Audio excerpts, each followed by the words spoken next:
Rain lashed against the armored hull of the dropship as it descended through the dense clouds of Velora 7. Visibility was reduced to a bluish fog. The landscape below a swirling mire of jungle canopies and wet shadows. Inside, the Galactic Recon Squad sat in tight silence, faces glowing under HUD lights and holographic map projections. No one spoke to the human sitting across from them.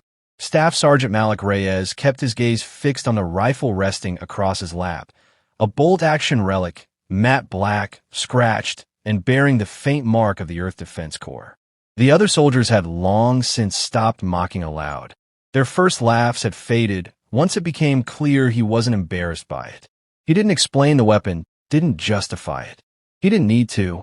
The silence cracked when Lieutenant Savancourt unlatched his helmet and leaned forward, antennae twitching with visible irritation. "Let me guess," he said, his deep purple skin glistening with perspiration. "That thing fires metal projectiles using combustion?" Reyes didn't look up. "Something like that." The others chuckled, though it lacked the same venom as earlier. Private Gino, the four-eyed Sandari with a taste for sarcasm, nudged the recon drone by his feet. "Watch he doesn't poke his eye out when it backfires. Or breaks his shoulder when it kicks," added Velora, a younger communications officer whose curiosity outpaced her experience. Reyes finally looked up, his dark eyes calm, unreadable. "Funny, we used to say the same thing about lasers. Back when they melted in sand." Lieutenant Core scoffed and closed his helmet, conversation over. The dropship touched down with a jarring thud. They disembarked into a wall of humidity and green, the jungle pressing in like a living thing. Fog slid through the undergrowth, smothering visibility and interfering with sensors. It was no wonder Karn forces had seized this place so quickly. Drones and AI support were practically blind in the electromagnetic soup Velora 7 exhaled. Command had marked the sector as low priority, a euphemism for we don't know what to do with it. Galactic forces had lost 3 recon teams here. A 4th was sent, this one, mainly as a gesture, along with a single human observer, almost as a joke. They advanced through the foliage, movement carefully synchronized through HUD-linked formations. Reyes did not connect his helmet to the galactic net. He didn't trust it. He didn't need it. Instead, he watched the environment, how the leaves bent under weight, how the birds went quiet, how the mud remembered where boots had passed. Reyes didn't lead, but he didn't follow either. He moved like someone born to this world, though it was his first time on it. Rill noticed.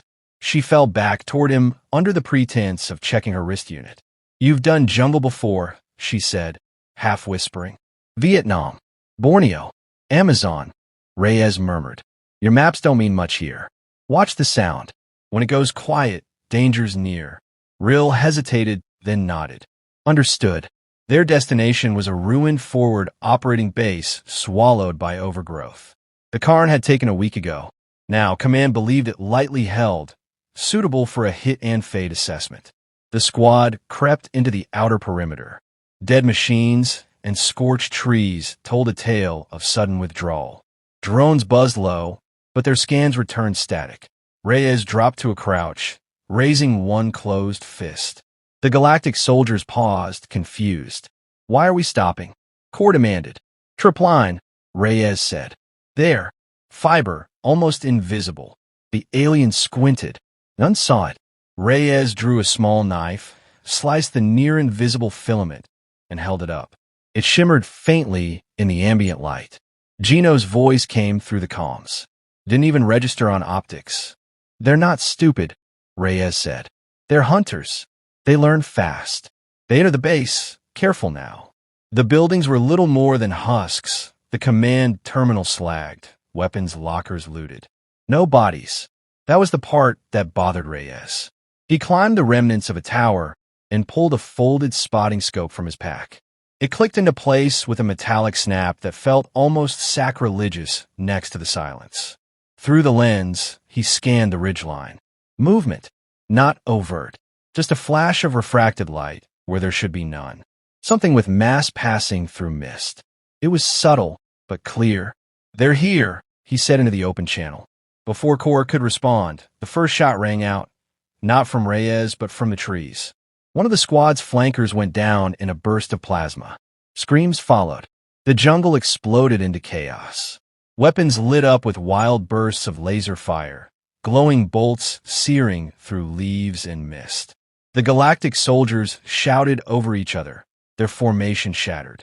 Cor bellowed orders, but the command network flickered, scrambled by Karn interference. The enemy had adapted again. Reyes dropped flat, belly to mud, rifle raised, eyes on the ridge. Another plasma burst struck a nearby log. Gino dug behind it, panting. "Where the hell are they?" "They're spread," Reyes said, scanning calmly. 3 positions. Left flank, center elevated, rear guard trailing. Classic skirmish wedge. He adjusted the scope's windage, dialed elevation. Rain dripped from his helmet's edge. His breathing slowed. 100 meters. 200. 600. He exhaled. The rifle cracked. A Karn soldier dropped like a puppet with its strings cut. Cor froze. Who fired? Reyes slid the bolt back with a metallic click. "Me." Gino stared, stunned. "You hit that from this distance?" Through the fog. Wind was low. Target moved into contrast. "Easy." The word easy echoed. No one responded. Another shot. Another Karn dropped. The squad rallied, taking cover more carefully, mimicking Reyes's low-profile positioning. The jungle didn't favor energy weapons.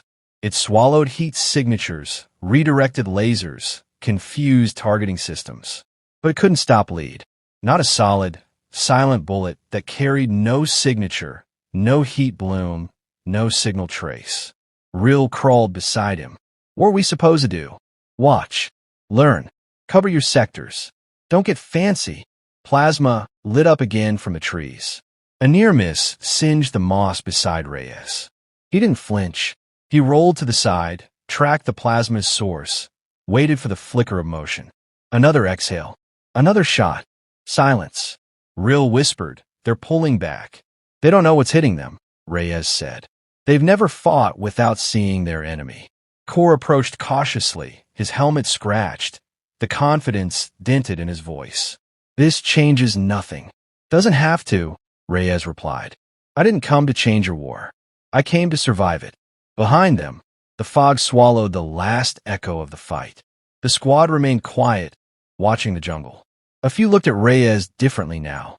Rill asked after a long pause, "What do you call that rifle?" Reyes stood and slung it over his shoulder. M1903. Bolt action. 150 years old. And it still works? He glanced up at the ridgeline. Better than most things. The squad began to move again, more cautiously this time. No more jokes. No more laughter. As they stepped into the deeper jungle, Reyes took point. Not by order but by instinct. The aliens followed, silently. Rain fell heavier. Far ahead, in the canopy's shifting shadows, the Karn waited. But so did the sniper. And this time, no one was laughing. The jungle didn't sleep after the skirmish. It watched. The air felt denser, as if the planet itself had drawn a long, tense breath. Sergeant Reyes knelt beneath a twisted tree root, cleaning his rifle with practiced ease. Every motion was deliberate, precise, like a ritual. Around him, the squad was quieter now. No jokes, no glances of amusement. Eyes followed him not with mockery, but with something approaching respect. Or fear. Lieutenant Cor paced near a moss-covered boulder, his stance rigid. The loss of 3 soldiers had shaken him, but he refused to show it. His voice cut through the fog with authority that no longer carried conviction. "They're testing us. We regroup, strike back hard. Plasma and pressure. Standard assault wedge." "They're not holding position," Reyes said, not looking up. "They hit and melt. It's a skirmish pattern. They'll break if we push."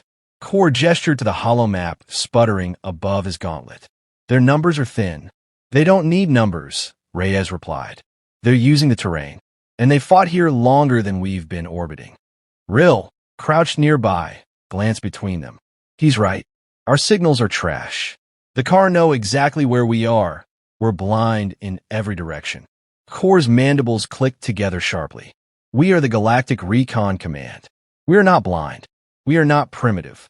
Reyes chambered around with a calm, metallic click. No, but you are predictable. Kor took a step forward. You question my authority, human? No, Reyes said evenly, standing. I question your assumptions. Silence fell again, broken only by the ambient buzz of alien insects and the distant thump of something large moving through the trees. Gino scanned the area with his shoulder-mounted optics, which returned only static interference. He sighed and turned toward Reyes. So what's your plan? Since clearly your antique rifle seems to work better than all our gear. Observation, Reyes said. Concealment. Patience. We bait them into overextending, then take them out before they can vanish. Kor scoffed, but Rill leaned forward. Ow! Reyes knelt and dragged a finger through the dirt, sketching a rough diagram. We set a trap here. Narrow terrain, single approach, canopy overhead. I'll post up on this ridge. You plant false signals on this flank. They'll flank the noise. I'll take out the lead. You finish the rest while they're disoriented. Assuming they fall for it, Kor said. They will, Reyes replied. They know you're tech-dependent. That's what they're hunting. Give them tech to chase. Gino chuckled, more out of nerves than humor. We're the bait. No, Reyes said, looking him in the eye. You're the signal. I'm the hook. They moved with a new tension, not fear, but weight. The jungle seemed to fold around them as they took positions. Rill adjusted the decoy emitters, setting them to mimic movement and heat signatures. Reyes climbed the ridge with a ghost tread, settling into a prone position beneath a draped camouflage net made from local foliage.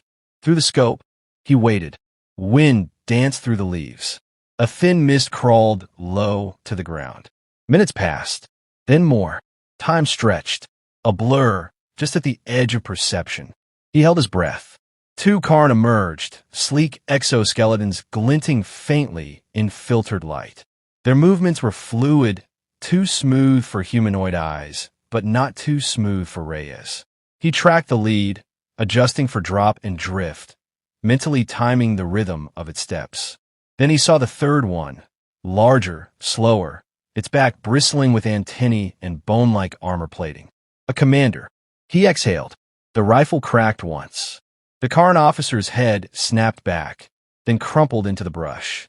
The two flankers froze, scanning wildly, unsure where death had come from. The squad engaged. Lasers sliced through the foliage, but not in panic this time. Measured volleys controlled arcs. Gino fired a plasma burst that dropped one Karn. Rill used an EMP flare to blind the other long enough for Kor to put it down with a blade. The jungle settled again. Reyes blinked sweat from his eyes, scanning for more. 3 down. 2 dozen more, give or take. How do you know? Rill asked over the comms. I saw the footprints. They rotate patrols in 3s. 6 cycles per day. They'll be back. Kor climbed the ridge, his heavy footfalls loud against the mud. That shot was nearly a kilometer. 800 meters, Reyes said. Wind was favorable. Kor didn't respond. He simply stared at the body down below, half buried in moss. His pride hadn't vanished, but it had cracked. As night settled, Reyes took the first watch. The aliens tried to sleep, but the jungle never truly rested. Distant screeches, sudden silences, and the ever-present hiss of damp leaves brushing against one another kept nerves tight. The human, by contrast, remained motionless atop the ridge, eyes on the dark. Rill eventually climbed up beside him, her small frame dwarfed by his. She sat cross-legged, hugging her rifle. You've done this a lot, she said. Enough times to stop counting. You ever get tired of waiting? Reyes didn't move. Waiting is the easy part. Pulling the trigger is the hard one. She watched him carefully, noting the lines in his face, the discipline in his breathing. Why didn't you bring something newer? Earth must have laser tech. We do. Doesn't always help. She hesitated, then asked, what's it like, knowing you're the last to be trusted and the first to be right? Reyes gave a half smile, almost bitter. It means I get left out of most funerals. They sat in silence. Then a distant rustle came from the east, low and soft. Reyes raised the scope and scanned. Nothing visible. but his finger rested on the trigger. He didn't fire. The wind shifted. The sound changed. Whatever it was, it wasn't Karn. You can tell the difference? Real whispered. You learn to listen. By morning, the squad had changed. They moved quieter. They stayed lower. They mimicked Reyes's hand signals and spacing. The arrogance had ebbed, replaced by a focused edge. Even Corps issued fewer commands, relying more on Reyes's silent cues. As they moved deeper into Karn-held territory, Reyes sensed the change in pressure, subtle shifts in noise, temperature, and smell. A large force was gathering. He stopped at a ledge and peered down into a valley shrouded in vines. Below, dozens of Karn's soldiers moved in perfect synchronicity. Among them stood a towering figure, easily twice the height of a normal drone, its carapace shining black and gold. A command unit. Reyes's jaw tightened. He slid back down to the others. They're preparing an assault. Full regiment. They're headed to the Union FOB. ETA 6 hours max. Corps clenched a fist. We need to return to base. They'll intercept us, Reyes said. They already control the high ground. We move, they see us. Then what do we do? Rill asked, voice quiet. Reyes looked at his rifle, then at the path behind them. We delay them. Corps shook his head. You think you can hold off a regiment? No, Reyes said. I think I can make them think we're an army. Rill's eyes widened. You're going to stay? He nodded once. You go. Warn the FOB. Tell them what's coming. I'll buy you time. You'll die, Corps said, not as insult, just fact. Maybe, Reyes said, but not before I make them bleed. Rill stepped forward, her voice sharp. I'm staying. You'll need a spotter. He met her eyes, measuring her resolve, then gave a single nod. Then we make our stand. Corps hesitated, but eventually turned. The Union will hear of this. Make sure they do, Reyes said, checking the chamber of his rifle. As the squad vanished into the jungle, Reyes and Rill climbed the ridge once more. Below, the Karn were on the move. And this time, the sniper wasn't alone. The sun never truly pierced the canopy on Velora 7. Light filtered and weak and green, like something long dead trying to crawl back to life. Reyes adjusted his perch for the third time that morning, every movement executed with glacial patience. The nest he'd constructed was hidden beneath layers of wet leaves, thermal shielding mesh, and native vegetation. From a meter away, it looked like part of the forest floor. From further, it was invisible. Rill crouched 10 meters back behind a hollowed tree trunk, monitoring calm chatter and ambient noise. Her face was smudged with mud, her breathing measured. In 24 hours, she had shed the raw edges of academy training and replaced them with the precision of survival. She no longer asked unnecessary questions, no longer flinched at sudden sounds. She listened to the jungle the way Reyes did. Below, the Karn force had slowed their advance. The earlier shots, the disappearance of their scouts, and the deliberate interference Reyes had created, false signals made with repurposed comm beacons and rudimentary traps, had sown doubt. They were regrouping, confused by the lack of visible resistance, yet wary of pressing forward. Reyes peered through his scope. He'd already counted 52 distinct combatants, standard Karn soldiers, and several larger types built for command or brute assault. The big one, the one with the ornate head crest and reinforced plating, moved with disturbing calm. Reyes hadn't fired on it yet. He wasn't ready. Not until it mattered. Movement to the left. A pair of Karn broke formation and advanced uphill, checking the terrain. Reyes tracked them. His finger brushed the trigger, but he held back. Not yet. He watched as they approached a disturbed patch of moss, where Rill had placed one of the noise emitters. The first soldier stepped on it. A click, then static. The Karn froze. The second turned to signal, just as Reyes fired. The first fell instantly. The second spun to face the wrong direction. Reyes cycled the bolt, fired again. Two bodies slumped, caught in confusion before death. Rill whispered through the line. They're pulling back from the ridge. Command units signaling something. Good, Reyes murmured. We want them cautious. Confused troops make slow decisions. A pulse swept the forest. Reyes felt it more than heard it. An ultrasonic scan, Karn tech probing for enemy positions. Rill tensed. That'll burn through the foliage. If we're not shielded, stay still. Let the jungle breathe around you. She obeyed. The pulse passed. No response. Below, one of the mid-tier commanders barked something. An ultrasonic command, probably. A squad of Karn shifted right, heading toward a different approach. They're testing flanks, Rill said. They'll find empty traps and come back frustrated, Reyes said. We only hit them when they think they're safe. He reached into a pouch and pulled out a fist-sized device, a mirror rigged on a flexible hinge. With a right angle, he reflected a glint of light across the opposite hill, near a cluster of abandoned crates they'd planted. It mimicked the shimmer of a scope, just enough to bait. Seconds later, a burst of plasma fire lit up the area. 5 Karn emptied their weapons into nothing. Trees ignited. Leaves smoked. Reyes smiled faintly. They'll waste power if they keep doing that. A new sound emerged, deeper, mechanical. The command unit stepped forward, flanked by 2 shock troopers. Reyes watched closely. This one was different. Sensors embedded in its thorax, articulated limbs with rifle extensions, eyes shielded beneath a layer of adaptive crystal. Smarter. More dangerous.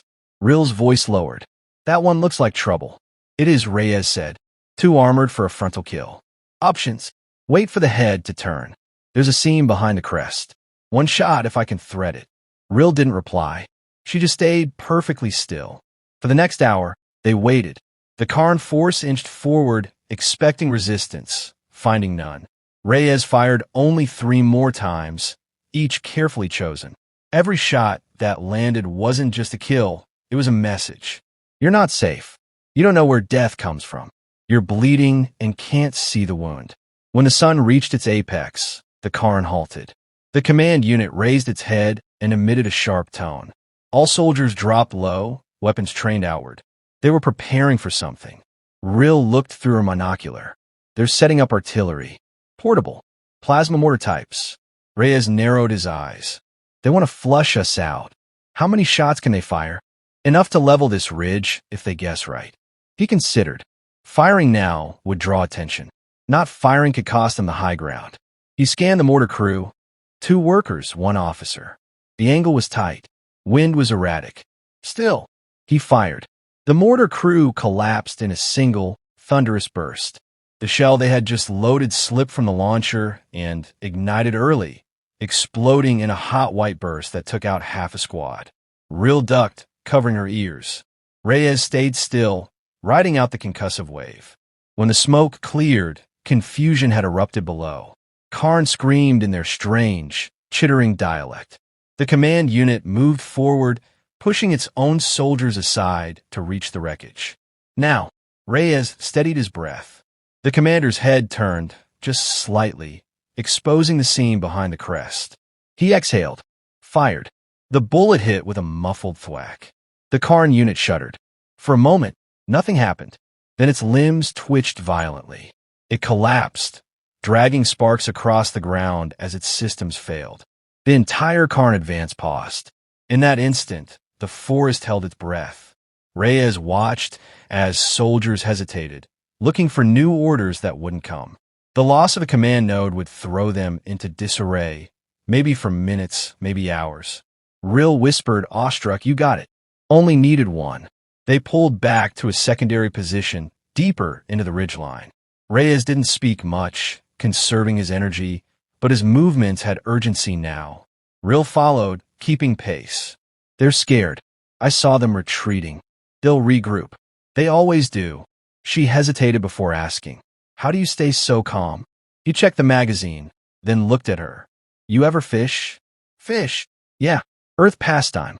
You sit for hours, do nothing. Then, bam, one chance. You learn to wait. You learn to breathe." She thought about it for a moment. "I think I'd hate it." "You would," he said with a faint smile. "But it teaches you how to see. That's what sniping is. Seeing what others miss." They reached the fallback position. It was just another patch of forest, but it had elevation, cover, and a clean field of fire. Reyes set up again, resting the rifle across a branch, while Rill unpacked another decoy beacon. Through the scope, he saw the Karn ranks tightening. Reinforcements had arrived. A new command unit was forming, more shielded this time, smarter. They were learning. Rill joined him, glancing through her optics. They're adapting. They're always adapting, he said. Then what do we do? He slid a fresh round into the chamber, locked it, and looked down the barrel. We adapt faster. The sound of distant engines began to rise. More Karn, probably armored transport. Reyes tilted his head, slightly listening. The real fight hadn't even begun. But for now, they still held the ridge. And he still had bullets. The jungle was no longer silent. It growled beneath the weight of engines, churred with the chatter of regrouping Karn, and crackled where plasma weapons had scorched the trees. The ridge, once a haven of concealment, was now a line in the dirt. Reyes lay flat against the earth, his eye pressed to the scope. Each heartbeat counted, each second stretched like wire between breaths. This was what the edge felt like. Rill crouched beside him, speaking low but steady. They've deployed 3 transports. Troop carriers, heavily armored. He didn't blink. How many? 60 infantry at least. I count 2 more command units. No mechs yet. They're saving those for the kill shot, Reyes muttered. Smart. She adjusted her position, wiping sweat from her brow with a muddied sleeve. They're moving in tight formations now. No gaps. They've seen what gaps cost them. Below, the Karn forces advanced like a tide of black limbs and shimmering carapace. The undergrowth parted before them, not from fear but force. Where Reyes had once picked targets at leisure, now the enemy moved like a wall. Armor overlapped, scouts doubled up, commands relayed in subsonic pulses beyond human hearing. But not beyond human understanding. Reyes adjusted the windage dial, tracking a flanking squad that had split from the main column. 5 soldiers, low profile, likely searching for alternate approach routes. He watched them through the scope as a predator studies prey, not for hunger, but for opportunity. He exhaled. The rifle cracked. One Karn folded backward into the vines. The other stopped just long enough for a second shot. Another fell. The remaining 3 scattered, but none returned. Rill whispered, "That won't slow them long." "It doesn't have to," Reyes said, drawing back the bolt. "Just enough to make them doubt." Their position was growing precarious. The Karn had learned the contours of the terrain and no longer walked blindly into traps. The first wave had been easy.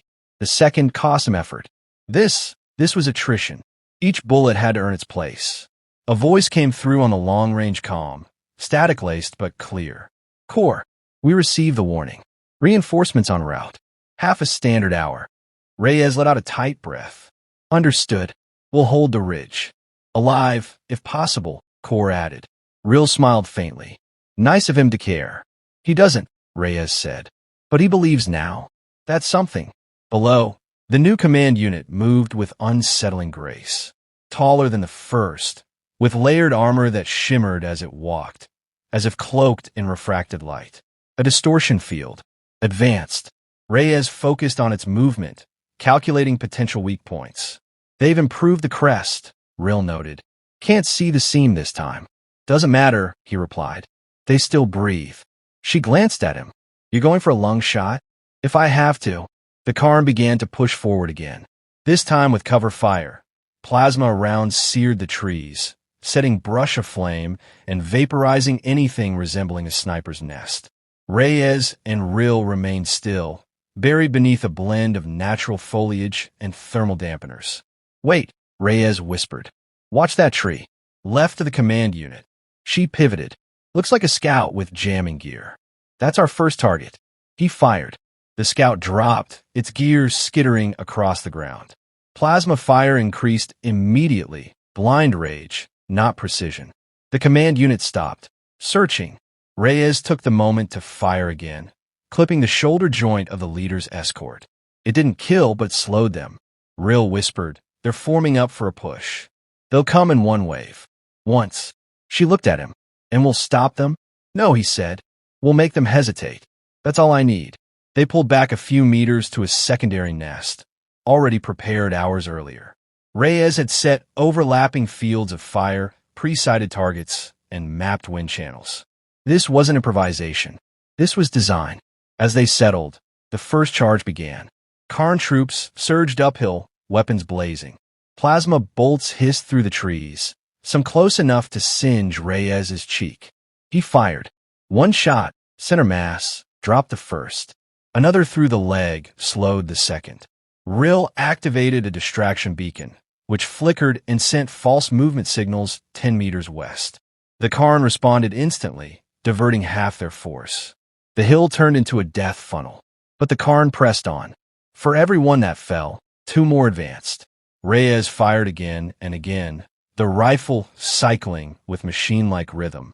A spent casing bounced near Rill's boot. Her hand trembled, but her eyes stayed locked on the scope. "We're running low," she said.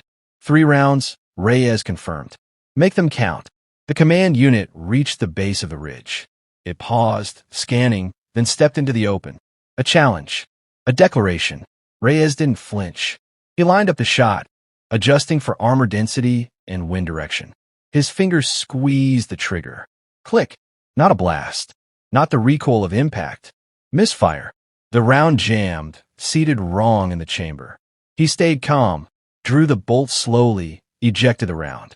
Steam hissed from the barrel. Rill's breath caught in her throat. The Karn saw it. It raised its weapon. Reyes slid in the next round, sighted, and fired. The shot struck the distortion field, disrupted it but didn't pierce. The Karn staggered. Alive. Rill didn't wait. She reached into her belt, pulled her emergency pistol, and fired 3 shots toward the shimmering armor. They bounced harmlessly. "Run," Reyes said. "No." The command unit advanced. Reyes chambered his last round. He shifted, re-angled, and aimed not at the body, but at the ground, at a rock formation behind the Karn. He fired. The round sparked against stone. A shard of granite dislodged, tumbled, struck the creature's head. It stumbled. Rill fired again.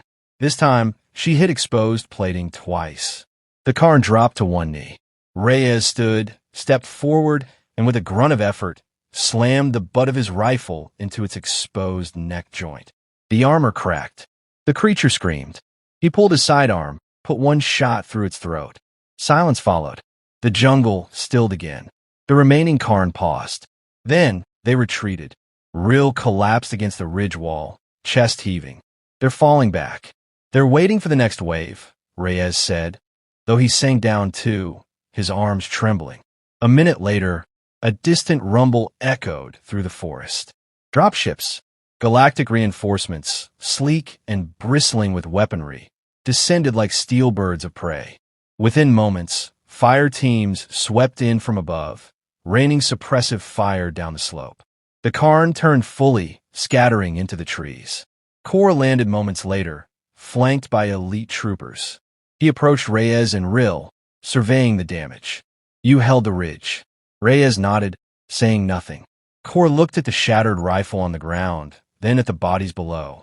"You did this with one rifle?" Reyes picked it up, cradling the cracked wood like an old friend. "And a spotter." Rill grinned, despite the bruises. "Don't forget the mirrors." Kor offered a slow nod. "We underestimated Earth." Reyes shrugged. "You mocked us." "That's different." Kor stepped back, giving space. "We'll debrief once you're stable. Rest now. You've earned it." Reyes watched the retreating Karn forces disappear into the trees. "They'll be back." "Then next time," Rill said, standing beside him, "they'll know better." Reyes looked down at the rifle, then out at the ridge. "Next time, they'll remember who pulled the trigger."